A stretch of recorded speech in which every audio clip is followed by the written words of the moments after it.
তাপপ্রবাহের সতর্কতার মেয়াদ আরও ৩ দিন বাড়ল।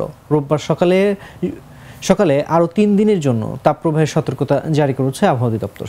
এর আগে গত ২৫ এপ্রিল ৩ দিনের হিট অ্যালার্ট জারি করে আবহাওয়া বিভাগ। সেই মেয়াদ শেষ হয়েছে শনিবার। রোববার তাপপ্রবাহের সতর্কবার্তায় বলা হয়েছে, দেশের উপর দিয়ে চলমান তাপপ্রবাহ আজ থেকে পরবর্তী ৭২ ঘন্টা অব্যাহত থাকতে পারে।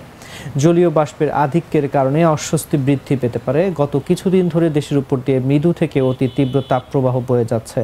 গত ৩১ মার্চ থেকে টানা বইছে এই তাপপ্রবাহ।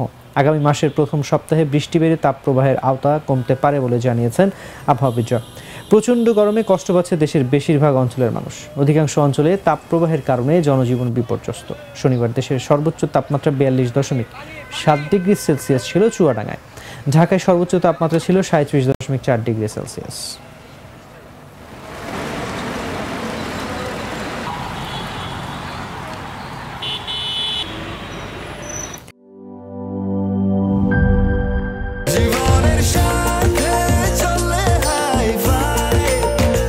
স্বাস্থ্যকর অল টাইম ফ্যামিলি কেক, সব সময় অল টাইম হেলদি লাইফ।